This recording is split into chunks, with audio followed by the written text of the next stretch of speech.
Hello students, स्वागत है आप सभी का आपके अपने चैनल गॉड क्लासेस पर। तो बच्चों, आज की जो क्लास है उसमें हम करने वाले हैं अप्लाइड मैथमेटिक्स का चैप्टर सर्कल्स एंड पैराबोला और उसके कुछ इंपॉर्टेंट एग्जांपल्स।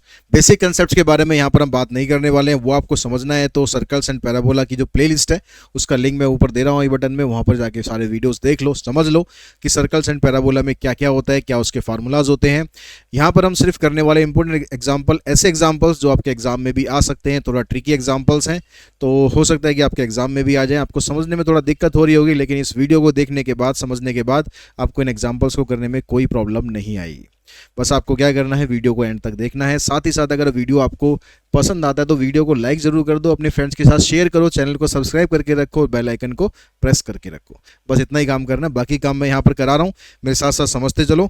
देखिए, सबसे जो पहला क्वेश्चन हम यहाँ पर लेने वाले हैं, तो देखिए फर्स्ट क्वेश्चन में कहता है कि find the equation of a circle having 1 - 2 as its centre and passing through the intersection of the line this and this.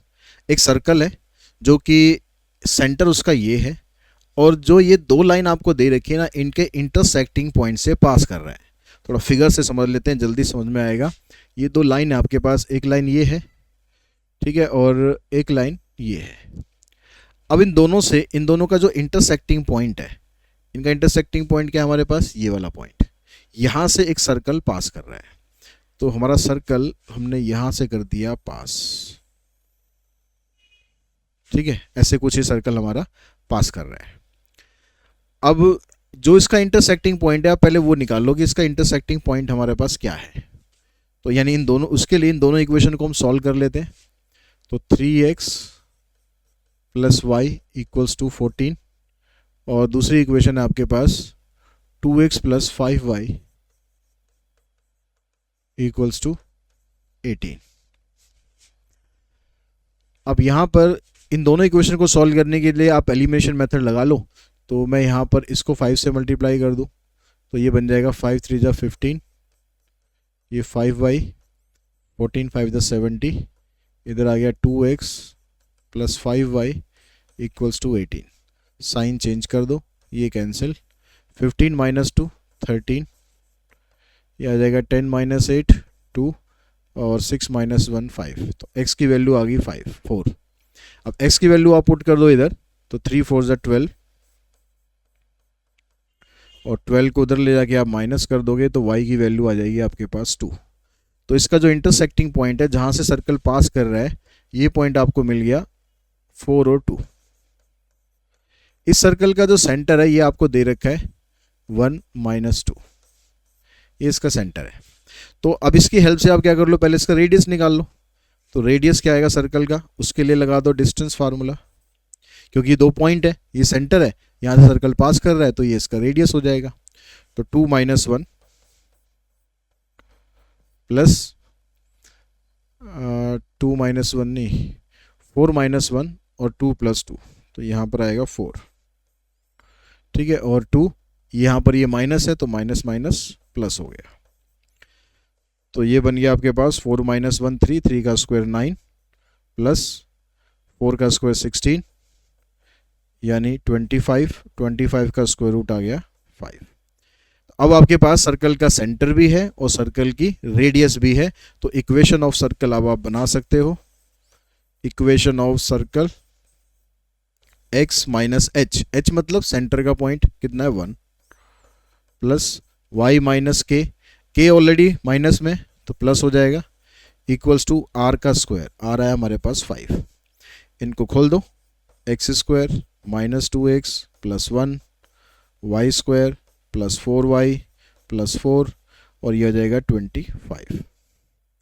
तो पहले x² लिख लो, फिर y² लिखो, फिर -2x, फिर +4y, यहाँ से आ जाएगा 5, और 25 को इधर ला के माइनस कर दोगे तो ये बन जाएगा -20 = 0। ये आपके पास सर्कल की इक्वेशन बन जाएगी।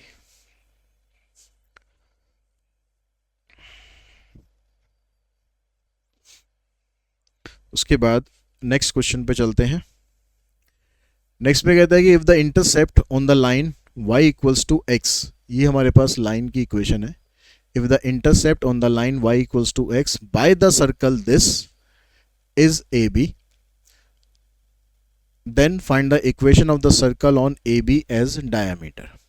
अब ये कह रहा है कि जो ये लाइन है आपके पास, ठीक है, ये जो लाइन है हमारे पास, इस लाइन को हमारा जो सर्कल है, इस सर्कल इंटरसेप्ट करता है।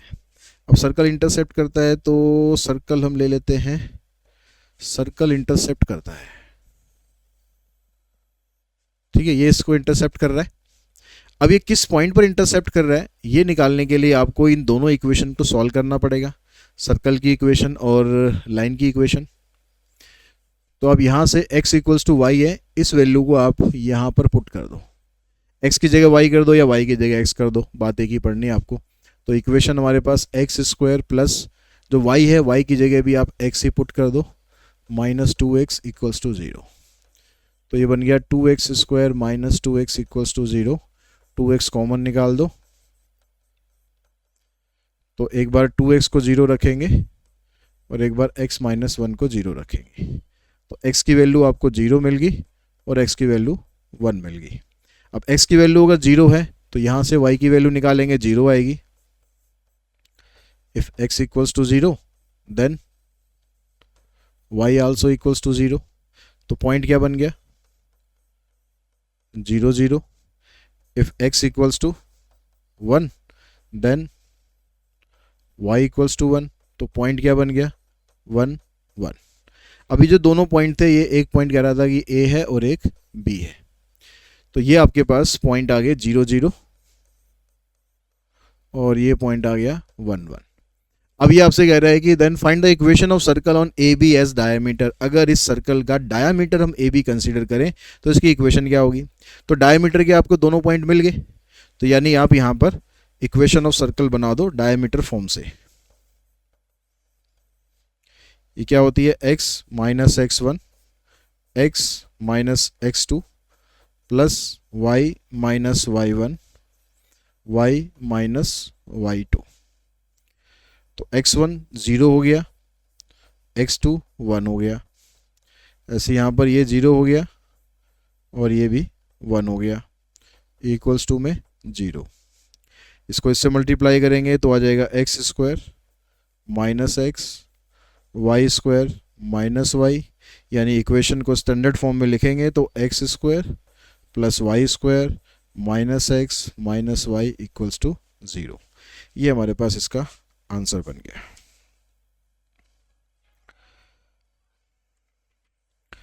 उसके बाद चलते हैं नेक्स्ट क्वेश्चन पर।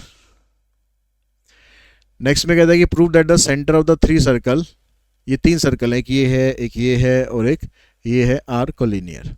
इन तीनों के जो सेंटर हैं वो कोलिनियर है। तो अब यहां से आपको पहले तो इनके सेंटर निकालने पड़ेंगे। तो पहले सर्कल को अगर हम कंपेयर करें, इससे जनरल फॉर्म से कंपेयर करेंगे तीनों को, ठीक है। जनरल फॉर्म क्या होती है,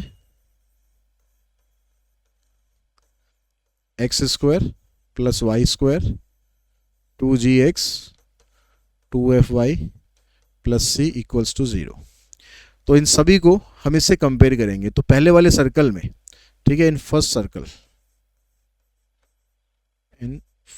सर्कल अगर कंपेयर करें तो देखो 2gx की वैल्यू ये है, यानी 2g की वैल्यू कितनी है, -4। तो g की वैल्यू आपको मिल गई यहाँ से -2, और 2f की वैल्यू है -6, यानी f की वैल्यू मिल जाएगी आपको -3। तो इसके हिसाब से आपको सेंटर मिल गया। सेंटर होता है इसका -g एंड -f। तो g की वैल्यू भी माइनस में, f की वैल्यू भी माइनस में, तो वो माइनस माइनस खत्म हो जाएंगे। तो सेंटर इसका बनेगा 2 3, यानी जो पहले वाला सर्कल है उसका सेंटर आ गया हमारा 2 3। ठीक है, अब दूसरे सर्कल पे चलते हैं। इन सर्कल सेकंड,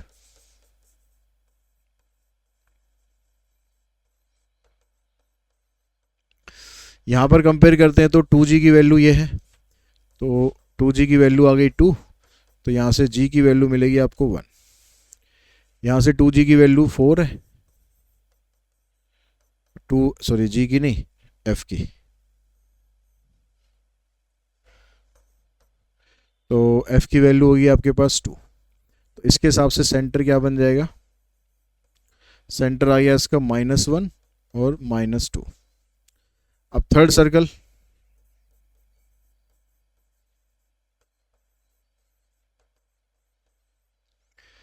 यहाँ पर 2g की वैल्यू है -10, ठीक है ये वाली। तो यहाँ से g के आगे आपके पास -5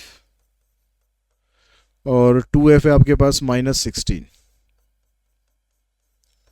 तो f आ गया -8। तो सेंटर क्या बना, सेंटर बना आपके पास 5 और 8। अभी कह रहा है कि जो तीनों सेंटर जो आए ना हमारे पास, ये तीनों के तीनों कोलिनियर हैं। अब कोलिनियर आप कैसे प्रूव कर सकते हो, इसके लिए आप स्लोप का कंसेप्ट यूज़ कर लो, जो हमने स्ट्रेट लाइन में पढ़ा था। आप पहले इन दोनों का स्लोप निकाल लो, फिर इन दोनों का स्लोप निकाल लो, ठीक है। इस सेंटर को मैं डिनोट कर लेता हूँ मान लो ए से, इसको डिनोट कर लेता हूँ बी से, इसको डिनोट कर लेता हूँ सी से। अगर स्लोप ए बी का बी सी का बराबर आ गया तो इसका मतलब ये कोलिनियर हो जाएंगे।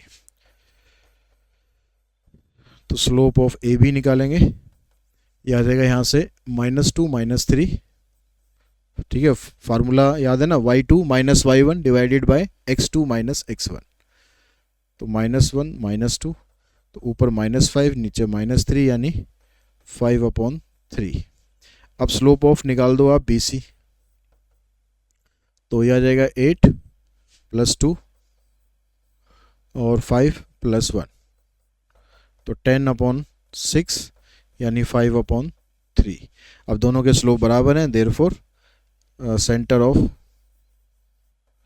3 सर्कल्स आर कोलिनियर।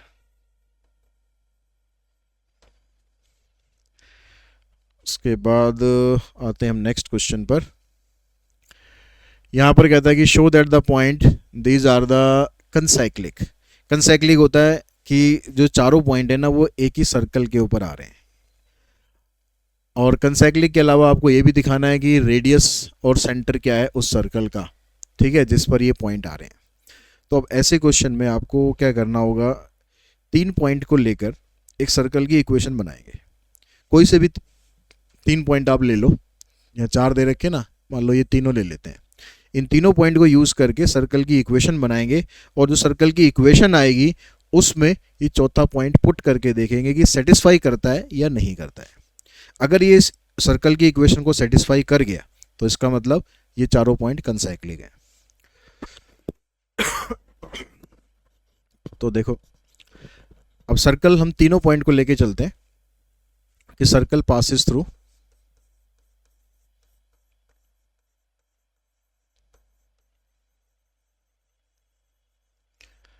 7 5 6 -2 एंड -1 -1। तो सर्कल की इक्वेशन आप यूज करो, कौन सी, x - h का स्क्वायर y - k का square equals to r square, ठीक है। ये सर्कल की इक्वेशन है। अब इक्वेशन बनाने के लिए आपको h की, k की, r की वैल्यू चाहिए। तो पहले हम इस पॉइंट को लेके चलते हैं, जहाँ से सर्कल पास करता है उस पॉइंट को हम x और y की जगह पर पुट करते हैं। तो x की जगह यहाँ पर पुट करा हमने 7 - h और 5 - k equals to r square. ये पहली इक्वेशन आ गई। फिर दूसरी इक्वेशन इससे बनाते हैं, 6 - h और -2 - k। तीसरी इक्वेशन हम इससे बनाते हैं, तो -1 - h और -1 - k। अब इन तीनों इक्वेशन को सॉल्व करके h की, k की, r की, इनकी वैल्यू फाइंड करनी है। तो पहले आप फर्स्ट और सेकंड को सॉल्व कर लो। इन दोनों में राइट हैंड साइड में r स्क्वायर है, तो यानी जो इनकी लेफ्ट हैंड साइड है वो भी बराबर ही होगी। तो इसकी लेफ्ट आपके पास ये है,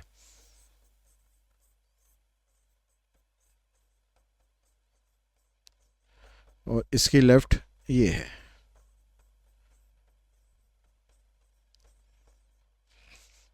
तो यहाँ पर आइडेंटिटी लगाओ, a का स्क्वायर b का स्क्वायर 2ab, यहाँ पर लगाओ,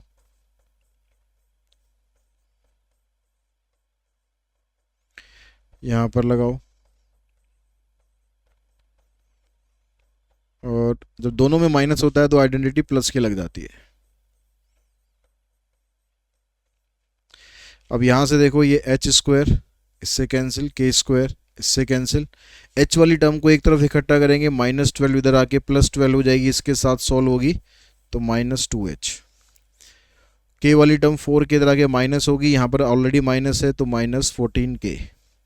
अब जो टर्म्स यहाँ पर है देखो 36 + 4 40 हो गया, इधर से 49 में से इस 40 को माइनस करोगे आपके पास बचेगा 9, तो 9 इधर से आ गया और 25 ये हो गया 34। इस 34 को ले जाता हूँ मैं राइट हैंड साइड में, तो ये हो जाएगा -34। 2 सब में से कॉमन निकल जाएगा तो ये बन जाएगा आपके पास h + 7k = 17। ये बनेगी हमारे पास इक्वेशन फर्स्ट। फर्स्ट तो ऑलरेडी बनी हुई है, इक्वेशन फोर्थ बना दो इसे। ठीक है, अब ऐसे ही आप सेकंड और थर्ड को सॉल्व कर लो। अब फर्स्ट और थर्ड को भी कर सकते हो। तो इसकी लेफ्ट हैंड साइड अब सीधा मैं स्क्वायर करके लिख देता हूँ, एक लाइन थोड़ा बचा लेते हैं, स्पेस ज़्यादा नहीं है। तो a - b का होल स्क्वायर करेंगे 36, मतलब ये वाली साइड आ जाएगी इधर,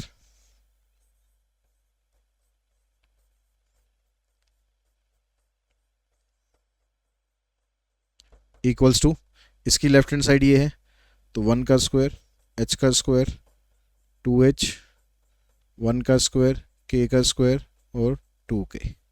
तो यहाँ भी ये k square h square cancel हो जाएंगे, 2h इधर आएगा -14h हो गया, 2k इधर आएगा, इधर आके 2k हो जाएगा ये माइनस होने के बाद, 36 + 4 40, और 40 में से 2 माइनस करोगे आ जाएगा 38, तो इधर आके -38, माइनस कॉमन निकाल दो और 2 कॉमन निकाल दो, तो 2 7 जा 14, यहाँ के और यहाँ आ जाएगा -19। ये इक्वेशन आ गई आपके पास फिफ्थ। फोर्थ और फिफ्थ को सॉल्व करो, उससे आपके पास h और k निकल जाएगा। तो यहाँ पर इस h को मल्टीप्लाई कर लो आप 7 से, ताकि ये दोनों आपके सेम हो जाए। तो फ्रॉम फोर्थ एंड फिफ्थ, तो यहाँ से इसको 7 से करेंगे तो आ जाएगा 7h + 7 7 49, 17 7 जा 119। इसको ऐसे ही उतार देते हैं, -7 + -7h + k = -19। ये तो कैंसिल हो गया, साइन चेंज करने की ज़रूरत ही नहीं है। ये 50k, ये 100, दैट मीन्स k की वैल्यू आ गई 2। अब k की वैल्यू आप पुट कर दो, यहाँ पर पुट कर दो, देखो 7 2 जा 14, 14 को वहाँ ले जाके माइनस करोगे तो h आ जाएगा 3। तो आपके पास k भी आ गया, h भी आ गया, r निकालना है। r निकालने के लिए फर्स्ट सेकंड थर्ड इनमें से कहीं भी पुट कर दो। तो 7 - h, 7 - 3, 5 - k, तो 7 - 3 4, 4 का स्क्वायर 16, 5 - 2 3, 3 का स्क्वायर 9, तो r स्क्वायर की वैल्यू आ गई 25। तो r निकालो या मत निकालो, हमें इक्वेशन में r स्क्वायर ही पुट करना होता है, तो सीधा r स्क्वायर रख देंगे। अब आपके पास ये इक्वेशन में जाओ, x - h, equation of circle x - h, h की जगह आ गया आपके पास 3, y - k की जगह 2 = 25। तो ये सर्कल की इक्वेशन आ गई। इसको पूरा सॉल्व करना ज़रूरी नहीं है, क्योंकि इसने सर्कल की इक्वेशन हमसे नहीं पूछी है, हमसे सिर्फ ये पूछ रहा है कि कंसाइक्लिक है या नहीं। तो ज़रूरी नहीं कि इसको जनरल फॉर्म में आप पूरा करके दिखाओ। अब जो ये चौथा पॉइंट है, इसको यहाँ पर पुट करके देखो, क्या ये दोनों left hand side right hand side को सेटिस्फाई कर रहा है, नहीं कर रहा। पुट 0 6, तो x की जगह 0, y की जगह 6, यहाँ पर 9 आएगा, यहाँ पर 16 आएगा, तो 9 + 16 25, तो दोनों बराबर आ रहे हैं। बराबर आने का मतलब है, लिख देंगे यस, पॉइंट्स आर कंसाइक्लिक। ठीक है, एक चीज़ होगी प्रूव। अब ये रेडियस पूछ रहा था, सेंटर पूछ रहा था, वो तो ऑलरेडी आप निकाल ही चुके हो। तो रेडियस सेंटर यहाँ से रेडियस आ जाएगा यहाँ से 5 और सेंटर आ जाएगा एच और के यानी 3 और 2। तो इस तरह से हमारा ये क्वेश्चन कंप्लीट हो जाएगा। उसके बाद आते हैं नेक्स्ट क्वेश्चन पर। अब ये क्वेश्चन आ गया आपके पास पैराबोला का। यहाँ पर कह रहा है, if the point 0, 4, 0, 2 are respectively the vertex and focus of a parabola. 0, 4 क्या है हमारे पास, वर्टेक्स है, और फोकस क्या है हमारे पास, 0, 2 है। अब यहाँ पर ये 0 आ रहा है, मतलब ये जो एक्सिस है इसका वाई एक्सिस के ऊपर बन रहा है। तो यानी पैराबोला की जो डायरेक्शन है वो वाई एक्सिस के ऊपर आपको लेनी है, और 0, 4 पर वर्टेक्स है और 0, 2 उसका फोकस है। मतलब ये पैराबोला इस तरह से कुछ बनेगा। यहाँ पर ये 0, 4 इसका वर्टेक्स हो गया और 0, 2 इसका फोकस हो गया। ठीक है, ये आपके पास वाई एक्सिस आ गया इधर, और ये हमारे पास एक्स एक्सिस आ गया। ठीक है, अब आपसे पूछ रहा है यहाँ पर कि then find the equation of parabola. अब जनरली हमारे पास क्या होता है, जब इक्वेशन ऑफ पैराबोला हम निकालते हैं, इस तरह का जो पैराबोला होता है हमारे पास, उसकी इक्वेशन होती है x square equals to 4ay। तो अब ये जो इक्वेशन हमारे पास होती है, ये इक्वेशन जब हमारा फोकस 0, 0 पर होता है, ये पैराबोला हमारे पास ऐसे बनता है। ठीक है, और यहाँ पर हमारे पास इसका फोकस होगा। तो उस केस में हमारे पास ये कंडीशन बनती है। तो यहाँ पर हम इसको इस तरीके से तो कर नहीं सकते, तो हम क्या करते हैं, इसमें जो इसका कंसेप्ट है उसको यूज़ करते हैं। आपको पता है कि जो लाइन ऑफ डायरेक्ट्रिक्स होती है वो फोकस, जैसे यहाँ से इसके वर्टेक्स से फोकस इतनी दूर है ना, तो लाइन ऑफ डायरेक्ट्रिक्स भी इतनी दूर होगी, यानी 2 यूनिट के डिस्टेंस पर होगी। तो ये आपकी लाइन ऑफ डायरेक्ट्रिक्स बनेगी। ठीक है, यानी यह क्या बनेगी, ये y इक्वल्स टू 6। ये हमारे पास लाइन ऑफ डायरेक्ट्रिक्स बन गई। अब हमें ये पता है कि इस पर हम कोई भी पॉइंट लेते हैं, इस पैराबोला के ऊपर हम कोई पॉइंट लेते हैं, मान लो ये पॉइंट हो गया एक्स वाई, तो इसका डिस्टेंस डायरेक्ट्रिक्स वाली लाइन से और फोकस से, दोनों से बराबर होता है। तो इसको मैं कंसिडर कर लूँ अगर ए, इसको कंसिडर कर लूँ बी, तो यहाँ पर ये पॉइंट आपके पास कितना आएगा, ये वाला पॉइंट यहाँ पर, क्योंकि ये एक्स से लाइन पास कर रही है ऐसे, और वाई की वैल्यू तो यहाँ पर 6 है, तो ये कोऑर्डिनेट बनेगा एक्स और 6, और ये कोऑर्डिनेट तो आपके पास 0, 2 है ही। तो अब यहाँ से आप इन दोनों का जो डिस्टेंस है वो निकालो, कि आप यहाँ से ए, इसको नाम दे देते हैं हम पी, ए पी का और पी बी का, इन दोनों का डिस्टेंस बराबर है according to the definition of parabola. According to definition of parabola. तो ए पी और पी बी, इन दोनों का डिस्टेंस इक्वल है। तो अगर मैं यहाँ पर स्क्वायर कर दूँ, तो जो डिस्टेंस फार्मूला में आप रूट लगाते हो वो रूट ने आपको नहीं लगाना। तो ए पी का डिस्टेंस निकालेंगे, आ जाएगा x माइनस 0 वाई माइनस 2। तो यहाँ आ गया ये x minus 0 y minus 2 is equals to, यहाँ पर निकालेंगे तो x माइनस एक्स या y माइनस 6,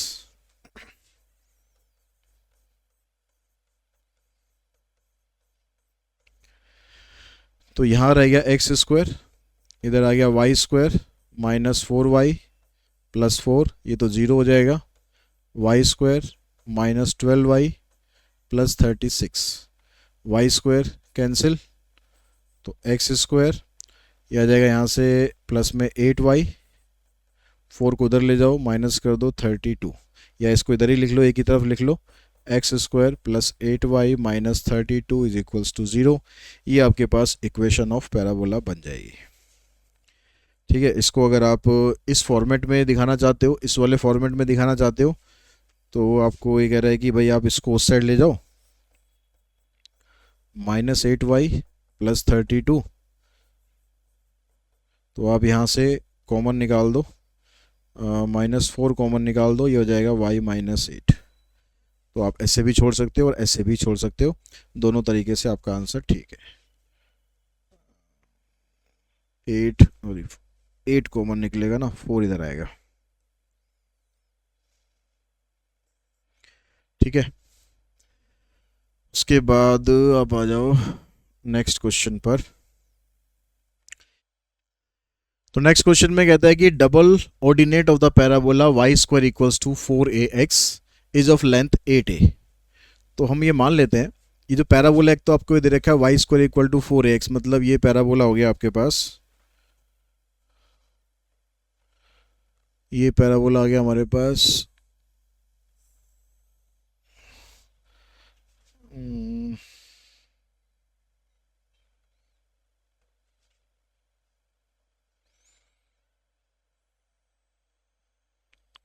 ठीक है, ये वाला पैराबोला आ गया। अब ये कह रहा है कि जो इसका ऑर्डिनेट है वो उसकी लेंथ 8a है। ऑर्डिनेट मतलब y की जो वैल्यू है वो हमारे पास 8a है। तो हम यहाँ पर मान लेते हैं कि हमारे पास एक y की वैल्यू जो है वो इधर आ गई, ये ऑर्डिनेट आ गया इसका। ठीक है, ये हमारे पास 8a है।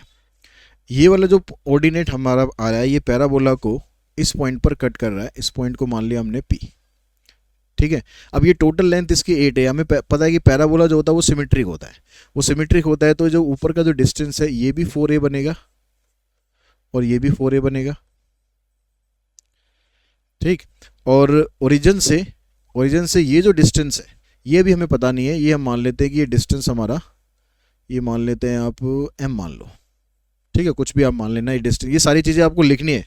ठीक है, ऑर्डिनेट हमारा ये है, इसका नाम दे देना ऑर्डिनेट का A B, which intersect the parabola at which intersect the x-axis at p। तो therefore AP equals to 4a, PB equals to 4 है। ये सब चीज़ें आपको यहाँ पर मेंशन करनी है। और let this distance OP is m। अगर ये डिस्टेंस m है और ये डिस्टेंस 4a है तो इसका जो कोऑर्डिनेट है, a का कोऑर्डिनेट क्या बन जाएगा, m और 4a। पहले x की वैल्यू फिर y की वैल्यू, तो कोऑर्डिनेट ऑफ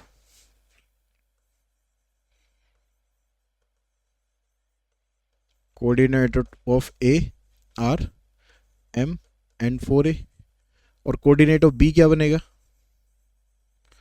x की वैल्यू तो इसमें भी m रहेगी लेकिन y की वैल्यू नेगेटिव साइड है तो ये बन जाएगी -4a। अब ये जो m है इसकी वैल्यू आपको निकालनी है। अब m की वैल्यू हम कैसे निकालेंगे, इसको, ये वाला जो पॉइंट है या फिर ये वाला पॉइंट, दोनों में से कोई भी पॉइंट आप ले लो, ये वाला पॉइंट इस पैराबोला को सेटिस्फाई करेगा। तो बिकॉज पैराबोला passes through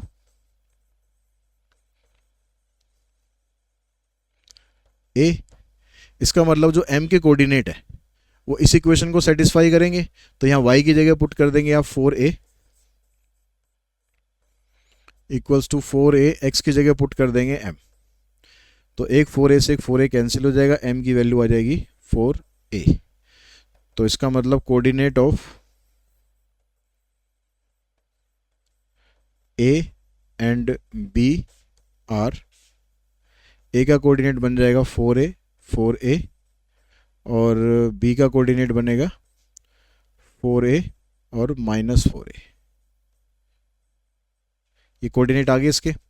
अब इसके बाद ये कहता है कि prove that the line from the vertex, line from the vertex means line आपको लेनी है यहाँ वर्टेक्स ये, ठीक है, line from the vertex to its end are at right angle. जो ऑर्डिनेट का एंड है, ऑर्डिनेट का एंड मतलब यहाँ से ये जो लाइन जा रही है और ये जो लाइन जा रही है, इन दोनों लाइन, ये दोनों लाइन आपस में परपेंडिकुलर हैं, ये दोनों लाइन आपस में परपेंडिकुलर हैं, ऐसा आपको प्रूव करना है। तो उसके लिए आप OA और OB का स्लोप निकाल लो और इनके स्लोप का प्रोडक्ट हम करेंगे तो -1 अगर आ जाएगा तो इसका मतलब परपेंडिकुलर है। तो स्लोप ऑफ OA, इसको नाम दे देते हैं M1 का। तो इसके O के कोऑर्डिनेट दोगे 0 0, तो यहाँ से y2 -y1 यानी 4a -0 और m की वैल्यू हमने क्या निकाल ली थी 4a, तो 4a -0 तो 1 आ जाएगा। स्लोप ऑफ OB निकालो तो ये हो जाएगा 4a -0 -4a -0 और 4a -0, तो ये -1 आएगा। तो m1 और m2 का प्रोडक्ट -1 आ रहा है, इसका मतलब OA और ओ बी दोनों आपस में परपेंडिकुलर है। तो ये आपको प्रूव करना है। उसके देखिए नेक्स्ट क्वेश्चन में कहता है कि इक्विलेटरल ट्राइंगल है जो कि एक पैराबोला के अंदर है, और पैराबोला हमारे पास है Y square equal to 4ax वाला। तो पैराबोला बना लो,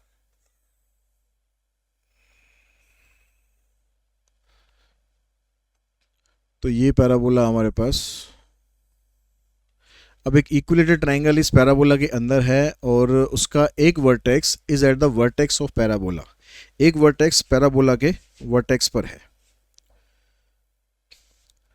तो एक वर्टेक्स यहाँ पर है, ठीक है, यहाँ पर एक वर्टेक्स है ऐसे, एक वर्टेक्स इधर हो जाएगा, फिर इसके अंदर है तो ये हमारे पास ये लाइन आ गई, ठीक है। अब ये हमें पैराबोला की जो साइड है ना वो उसने पूछे कि find the length of the side of triangle, triangle की साइड पूछिए। तो ट्राइंगल की साइड हम मान लेते हैं कि ये साइड है 2k, तो ये 2k है तो ये भी 2k होगी, और ये k ऊपर हो जाएगी और k नीचे हो जाएगी। अब ये वाला जो डिस्टेंस है, ये डिस्टेंस हमें अभी पता नहीं कि कितना है। इस डिस्टेंस को मान लेते हैं m मान लेते हैं, जैसे पिछले क्वेश्चन में किया था। तो इसके हिसाब से ये कोऑर्डिनेट बन गया हमारा m और k, ठीक है।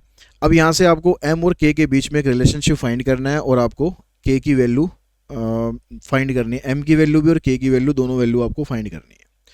तो एक रिलेशन हमारे पास इन दोनों का ये बनेगा कि ये वाला जो पॉइंट है ये पैराबोला को सेटिस्फाई करेगा।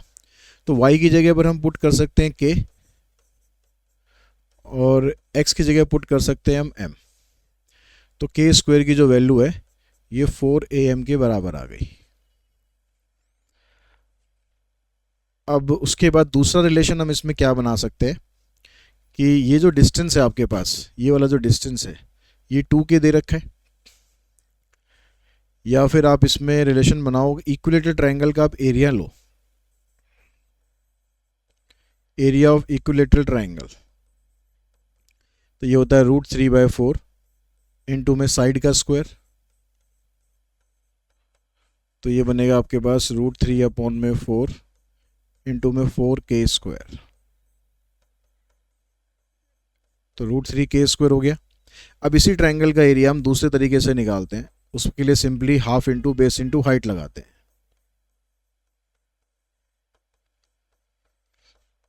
तो बेस आपके पास हो जाएगा ये 2k, हाइट हो जाएगी m,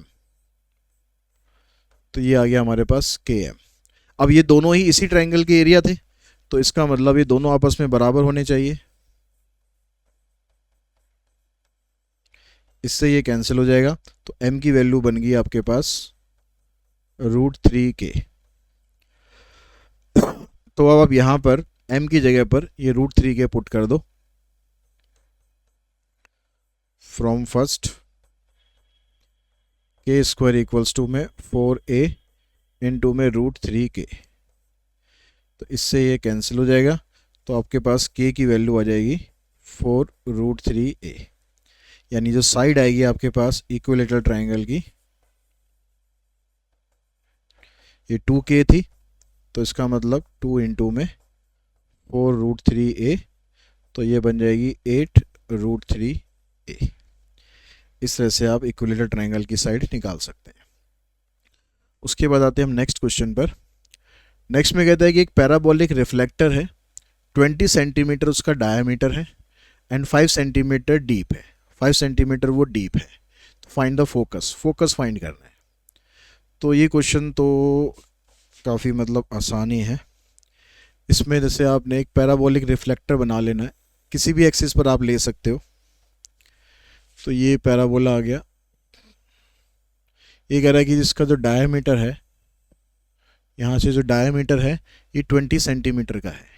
तो 20 सेंटीमीटर का मतलब ये 10 हो जाएगा, ये 10 हो जाएगा, और इसकी जो डेप्थ है ये 5 मीटर है। तो आपको इसमें फोकस की वैल्यू बतानी है, मतलब ए की वैल्यू बतानी है। तो इस हिसाब से अगर हम देखें तो ये अगर x की वैल्यू है, ये y की वैल्यू है, तो ये पॉइंट हो गया 5, 10। तो इस पॉइंट को आप अगर पैराबोला आप ऐसे बना रहे हो तो इसकी इक्वेशन बनेगी y square equals to 4ax।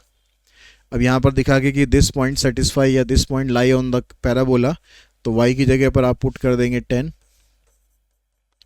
x की जगह पुट कर देंगे आप 5, तो ये 100 हो गया, ये 20 हो गया, तो a की वैल्यू आ जाएगी 5। a की वैल्यू 5 आ गई तो फोकस बन गया इसका 5 0। अगर आप पैराबोला वैसे बनाते ऊपर वाला तो उसमें फोकस 0 5 हो जाएगा। तो जैसा आप फिगर बनाओगे उसके हिसाब से आपको आंसर देना है, ठीक है। उसके बाद नेक्स्ट जो क्वेश्चन है हमारे पास, यहाँ पर कहता है cable of A uniformly loaded bridge hang in the form of a parabola. तो इस तरह के क्वेश्चन में ना आपको एक हैंगिंग ब्रिज बनाना होता है पैराबोला की शेप में।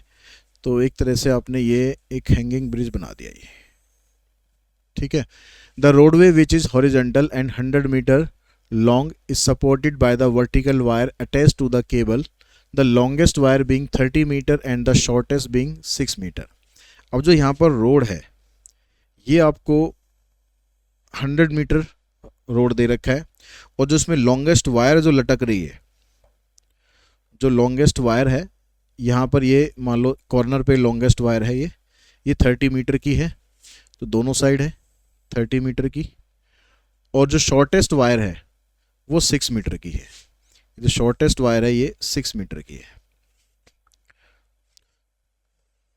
ठीक है। ये 30 है, और ये रोड 100 मीटर चौड़ा है, तो मतलब ये वाला जो डिस्टेंस है ये 50 हो जाएगा, और ये वाला डिस्टेंस भी 50 हो जाएगा। अब आपको कह रहा find the length of the supporting wire attach to the roadway 18 metre from the middle. अगर हम मिडल से 18 मीटर इधर जाते हैं तो यहाँ पर जो वायर अटैच हो रखी है ये वायर की लेंथ हमें बतानी है, ये हमारा क्वेश्चन है। तो अब आपने जो पैराबोला यहाँ पर फॉर्म किया है वो किस शेप में किया, x square equal to 4ay वाली शेप में, x square equals to 4ay।